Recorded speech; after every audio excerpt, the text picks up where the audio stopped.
Welcome to the Turnout podcast. We have with us here Nottoli, an expert on American and conservative politics, a visiting fellow of Danube Institute and the former director of the Trump campaign. Welcome.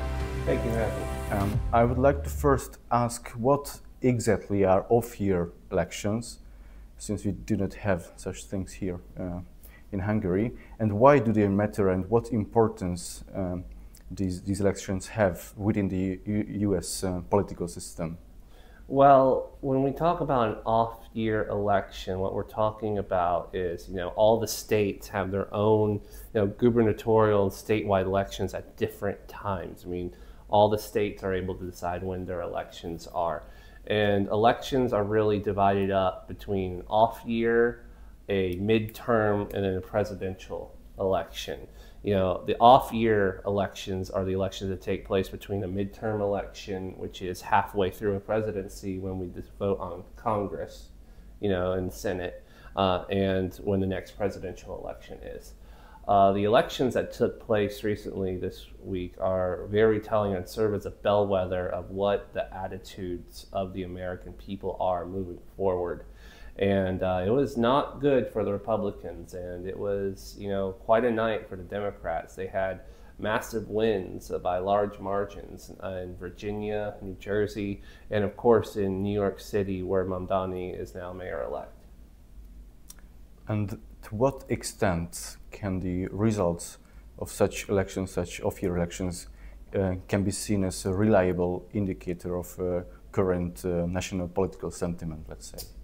Well, this clearly shows the current attitudes of, two major states in the United States, when it comes to Virginia, which has been able to flip back and forth between red and blue, and then New Jersey, where it's always been close for gubernatorial. I mean, they had Republican Governor Chris Christie not that too long ago, but the Democrats won resounding victories everywhere in these elections, and in New York City in particular, where we had Andrew Cuomo and the Republican also running against Mamdani, where Mamdani, he won the Democrat nomination, Cuomo ran as independent, and then we had a Republican running. If we take all of the percentages of Cuomo, the Republican, and the other independent candidate, we put them together, they still fall well short of what Mamdani won. Mamdani is the clear winner of this race. Even with very, very far to the left socialist policies, he still managed to win the election in New York City, and I knew he would.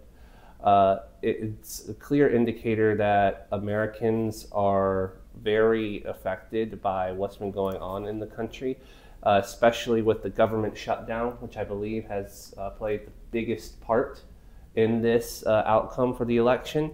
And it's been, from just a guy who's run political campaigns before, it's been a masterful political, stroke of genius for the Democrats to do this, extend the government shutdown, keep blaming the Republicans for everything, start getting big wins in states now, and try to build the momentum for the midterm. Why are candidates like Mamdani rising in America these days? Well, the most important thing that most people aren't talking about is the structure of the Democratic Party itself is incentivizing candidates to go further and further to the left in order to break out and to make themselves known.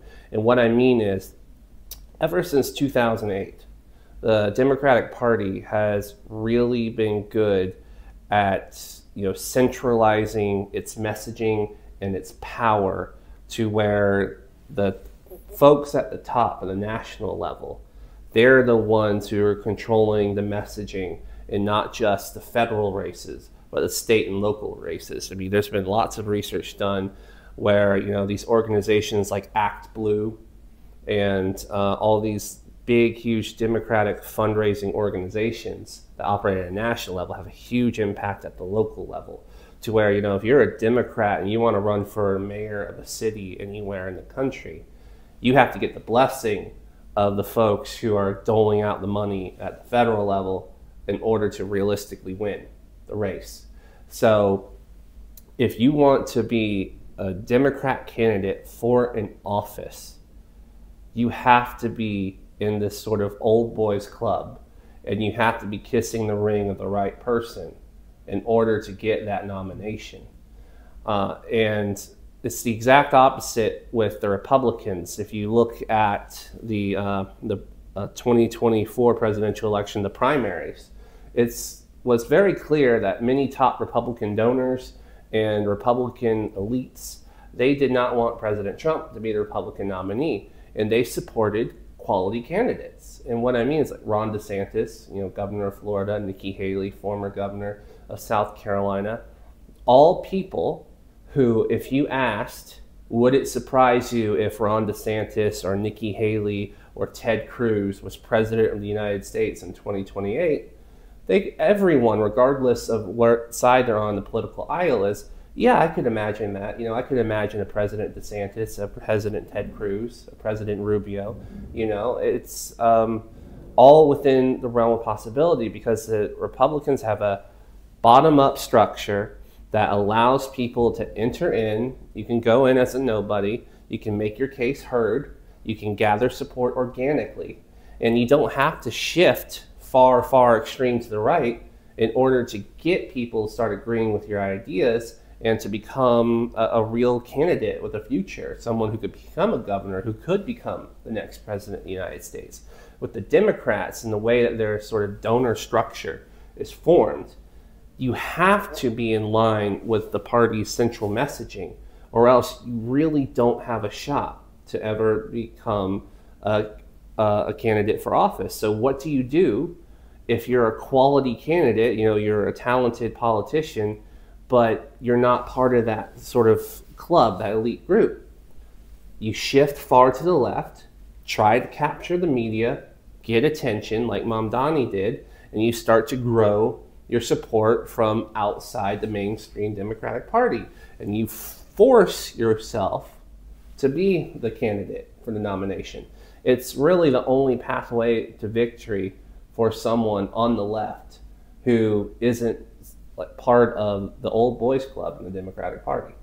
So you're going to see a lot more Mamdanis and a lot more people shifting to the left as people in the Democrat umbrella are realizing that their candidates are just feeding them the same talking points. They're just sticking to the same party line stuff. They aren't speaking to what their concerns are in their congressional district, that aren't the concerns in their city. Because, every race is different. A Republican in Florida running for Congress is talking about something different than a Republican running for Congress in Nebraska, and a Democrat's talking about something different in California than a Democrat talking in Chicago. There's always, local concerns and stuff. And the way the Democratic Party has functioned, it's sort of gotten away from local concerns to focus only on national. So I do think we're going to see a continued rise. We're going to see people who are going to try to emulate the work that AOC and Mamdani have done on being that outside candidate, capturing the media, shifting farther to the left. And in the midterms, time will only tell how they will do. But the structure of the Democratic Party has incentivized this radical shift to the left. And let's talk about a bit the local dynamics of New York, which you mentioned. What were the key outcomes of these elections, and what do these tell us about local political dynamics? Well, as someone who's worked in local politics in about 30 states in America, I can tell you this is just living proof that people vote for the person, not the policy. The reason you have someone like Mamdani who is able to come in and to have such far left extremist views to where saying the government should own grocery stores, where the government should provide in totality, all transportation services in the city. The government should own means of production, that taxes should be raised to extremely high levels. It's proof that, people are sick and tired, especially under the umbrella Democratic Party, of just having an establishment candidate just spoon-fed answers from the central party, just giving, you know, this is what the party says, this is what we're going to do, just pay attention to what the Democratic Party wants and not what the people want. I knew Mamdani was going to win this election the very second there was that question during the debates for the Democratic Party nomination when they were asked, what will your first foreign trip be as mayor of New York? Everyone else gave, you know, Democratic Party answers. And Mamdani just raised his hand and said, why am I going on a trip as mayor of New York? I'm going to stay and fix problems in New York. Brilliant answer. Perfect answer. That was his breakout moment. He capitalized on it well. And he showed that he was the better political candidate. That's not to endorse any of his ideas by any means. I mean, his policies have been proven time and again to fail. I mean, just the tax increase that he's proposed for families and persons with incomes of $1 million or more. California did the same thing, and we saw that their tax base shrank by 60% in 2 years. So it's going to be devastating for New York, but this shows that he is a better politician and has better political skills. I mean, Andrew Cuomo, he has the personality of a stale piece of bread, you know. People are tired of just being told who to vote for by the Democratic Party. And Mamdani capitalized that and was able to succeed. You mentioned some of them, but which issues were the key political debates and policy debates dominated within this campaign? For Mamdani or throughout the country? For the country. Well, it was different for everywhere. In Virginia, we had people talking about affordability and things like that. In New Jersey, there was more just talks of like education, quality of education. New York, you know, they were all energized by this, you know, anti-establishment candidate, Mamdani, who came and rose to the scene. So there's different issues in every election, but I think there was a unifying theme in that everyone was sort of having a kind of anti-Republican bias because of the events of the government shutdown. And I think the Democrats have managed to put this perception as the Republicans' fault that the government shut down, and that's why many people who probably voted for Trump in the election in 2024 probably voted Democrat this time around for gubernatorial in New York. And you mentioned that the government shutdowns. Can you explain a bit more about it? Okay, well, we are currently in the longest government shutdown in United States history. I think it's day 38 today, as of this recording. The previous record was 35 or 36 days, and that was back in 2019. What we've seen is just both sides just pointing accusations, saying it's your fault for this, it's your fault for this. What the reality is, when you look at it, it's always the Democrats who have been delaying negotiations. It always seems like Republicans and Democrats have made a deal behind closed doors. Republicans are going to bring a vote, and then the Democrats last second say no, no, no, and they delay the voting. The big controversial thing right now, as you probably heard on the news, is President Trump wants the Republicans to use the nuclear option. Do you know what that is, the nuclear option? It's not talking about nuclear weapons. It's that the Republicans should change the rules of the Senate to end the filibuster and to get this passed and get the government back up and running with just a simple majority vote. The reason it's such a big deal and Republicans are hesitant to do it is that the filibuster has been an essential tool for whoever the minority party in the Senate is to act as sort of a counterbalance to make sure that they're able to achieve their goals in the Senate, to stop what they think is bad legislation. It's a tool that neither the Democrats or the Republicans want to see go away. The filibuster has been used, it has been gotten rid of, the nuclear option has been used before, but only when it comes to nominations for presidential appointments. You know, like when President Trump appoints an ambassador to a country like Hungary, for instance, you know, the nuclear option has been used in that instance. Say, okay, no matter what you're filibustering, we're going to get rid of it. The president's the president. They're going to have their pick for Secretary of State, for ambassador, what have you. It's never been used like this before. And it would set a precedent for the future for whoever takes control of the Senate in the midterms. You know, if we use the nuclear option here to end the government shutdown, then now there's precedent that it can be used at any time, and it takes away this political tool that's been used repeatedly throughout the Senate's history. So that's why it's a very, very big deal on what's going on. Realistically, I mean, this is the longest shutdown in U.S. history. It needs to end. It's unclear at this point how long it's going to last. President Trump is urging for its use. So far, the appetite from the Senate is that they do not want to use this option, and only time will tell. You know, how long will this go on? Will it be used? We don't know. Regarding voter priorities or party strategies, compared to the period when Donald Trump was first elected, do we see any noticeable shifts? Any noticeable shifts in priorities? And party strategies, yes. Oh, and party strategies. I mean, well, parties always sort of shift their strategies.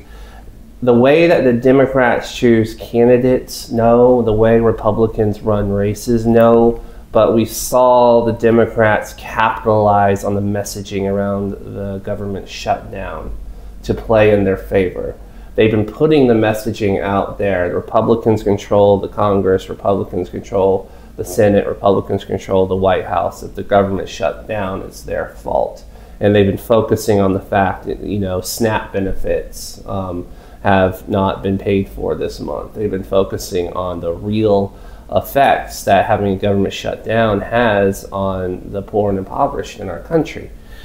They don't mention the fact that they're the ones that voted over 13 times to not pass resolutions that would fund SNAP and to fund these government programs to help families who are suffering. They're able to successfully just blame the Republicans for everything.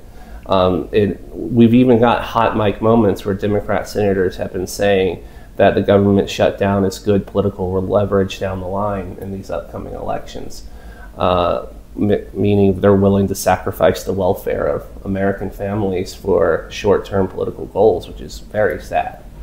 But the strategies really haven't changed, and if the Democrats don't change their overall strategy and how they select candidates, then they're going to get more guys like Mamdani, especially in the midterm elections coming up. To broaden our discussion towards foreign policy as well, how do you see, does the war in Ukraine play a role within the discussion and how to say, strategies of home affairs, or is it something distant from home affairs in the US? Well, it wouldn't play in a really, I'm sure there's some people who are motivated by it, but we're talking about state level gubernatorial elections, and then the city of New York. You know, a governor of a state can't really affect the war in Ukraine. A state house representative can't affect the war in Ukraine. You know, that really was not an issue in these elections. It will be an issue if the war is still going on in the midterm elections coming up next year. When you're voting for Congress, for people who will sit in the international and foreign relations committees, people who will literally be voting on budgets, on whether or not we will be giving aid to Ukraine, or if we will be giving, you know, military weapons or assistance, then it will matter. But when it comes to gubernatorial, state, local elections, no, I don't see it as being really a deciding factor. And how do you see the probability of any peace talks regarding this war? Oh, whether it'll happen here? Yeah. But, well, Viktor Orban is meeting with President Trump right now as we speak, actually. And I have no doubt that the main priority of Prime Minister Orban is to ensure that those talks take place here in Budapest. And to be quite frank and honest, Budapest is the only place where Putin and Trump could meet in Europe, and it's clear that the next meeting will be in Europe. It's more of a matter of when than if you know, if they're going to meet, you know, later this month, early December. Who knows? That's going to be a huge focus, and that's going to be the primary goal of Viktor Orban while he's talking with President Trump to try to secure that summit. I mean, I can go into details of why Budapest is the only place it probably could take place, but only time will tell. I mean, I do believe that Trump and Putin will meet at some point, and Budapest will be the place. And as last question, I would ask you about how can Hungarian policymakers and party strategists look at the US, and is there any cooperation within the Trump administration in this regard and the Hungarian government? I would like to refer to especially the family policy, which was mentioned several times by Trump as well, and all these kinds of issues. How do you see the importance of such examples? Or what exact cooperation are you talking? Are you talking about like America seeing a policy here in Hungary and maybe trying to replicate that in America, and then Hungary seeing a policy in America? Something like this, yes. The good practices that work. Right, right. Well, every country is different. You know, while policies may work in one country, they might not necessarily work in another. Now, I mean, Hungary, you know, with family policy and stuff, it works very well in Hungary, and there are many Americans who would probably like that replicated in the United States.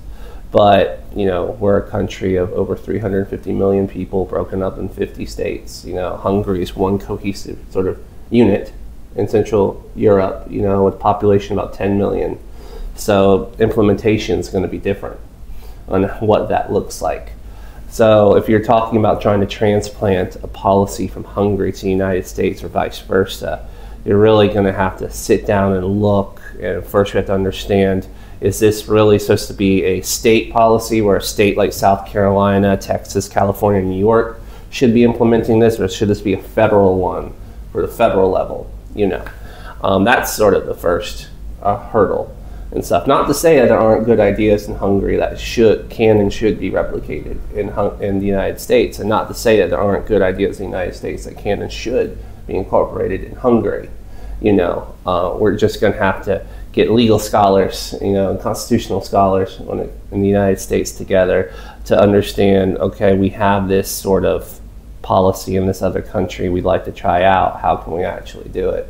That's one of the main mistakes the Democrats make when they like to point at countries like Sweden and Finland, the Nordic countries, saying, oh, look, they have socialist policies, everything works great, and then they don't take into account that their socialist policies actually don't go as far as theirs, and that it's tied to real data involving the markets, like what's the real resources and capital that exist within their economies and stuff. When it comes to the United States, they just like the word socialism. Another country claims to have it, so they're going to try to use it to justify their policies to their base. It will all depend on what the sort of policies are and if they should be implemented at the state or federal level. Thank you for your time and your thoughts. And today we had Nottoli with us, and thank you for listening to us.